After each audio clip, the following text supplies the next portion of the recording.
Now we'll hear from Professor Andy Gouldson from the Leeds Climate Commission about what the route map will look like for Leeds. It's fantastic to see so many of you here today. The Leeds Climate Commission has been working for a few years with lots of the organisations and communities across the city to get a grip of this issue, I suppose, build capacities and celebrate progress. However, we know that this is a massive, massive challenge. What I'm going to show you tonight, some of you may have already seen, is our kind of prototype carbon roadmap. The good news is it shows that we can respond to this issue. What we need from you is lots and lots of advice through this conversation on what kind of transition you want. This is absolutely crucial that for Leeds as a city, this is done by us and with us, not to us, if you see what I mean. This transition has to be a very kind of inclusive and participatory one. So where are we as a city so far in terms of progress made, and where are we headed by the key dates? So since 1990, which is where most of the kind of measurement starts, we're actually nearly 50% down as a city on our on our carbon emissions. Kind of excluding our consumption patterns, they're also coming down, but they're still higher. And by 2050, if we factor in all of the kind of reductions in electricity, carbon intensity, and that kind of thing, which the UK has already committed to, we think as a city we'll be 56% down. So that's kind of good. Some reasons to think that that's good progress up to a point, but clearly there's much more that needs to be done, and all the new science that's coming out says we need to be much more ambitious, much more urgent in the way that we deliver this.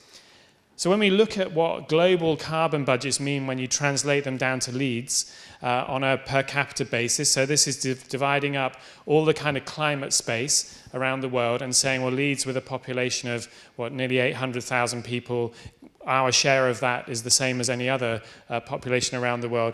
What it would mean is that our emissions come down by that dotted line. And to put that in context, what that means is if we're 40 to 50% down now on where we were 20, 30 years ago, in the next 10 years, we need to double that. We need to get to 85% carbon cuts by 2030 as a minimum, and to work towards the more ambitious target of becoming net zero or carbon neutral by 2030. That involves radical, deep-cutting changes to many aspects of what we do across the city. It also means that we have a massive gap between where we're headed and where we need to be. And the key question for us as a commission was, can we close that gap? How can we do that? Some of the good news is that half of that gap we can close using all the things we already know about. So these are not rocket science, these are not breakthrough technologies, these are insulating roofs, upgrading vehicles, more active transport and so on. So that first half technically is pretty easy. It shouldn't be that complicated. And that means we've got 5 or so years to pursue these options really aggressively and at the same time develop capacities for delivering the second bit. The second chunk is more challenging. It's not economic. It may become economic in time, but at the moment it's more costly, and it's more technically challenging, and it's more socially challenging, and it's more politically challenging. So it gets harder as we get deeper into this transition. But even after we did all of that lot, it would still lead us to 2/3 of a carbon reduction, with the last third being where the big challenge is. So what we did as a commission was to say, well, where are the kind of innovative options that we could think of that would further close that gap? And we identified 7 or 8. If you're interested in more detail, it's all on our website in the Leeds Carbon Roadmap. That would completely close the gap. So these are things like rolling out hydrogen, heating across the city, aggressive retrofit of domestic and non-domestic buildings, doubling the rate of adoption of electric vehicles, accelerating district heat rollout, all of these kind of things. Again, they're things that we know about. We're not sure how expensive they would be. We're not sure what challenges we would reach along the way, but they are doable. So the good news is we know it's possible. And as I said earlier, this is a kind of prototype. But what we need from you is guidance. We need to know, what are the guiding principles for delivering this kind of stuff? Are there other ideas that we've overlooked?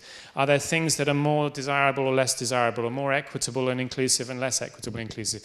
So for me, a large point of tonight and of the broader conversation is to get that feedback from the public, from all sections of the city, on how we deliver this and what kind of ways we should be pursuing these ambitious carbon reductions.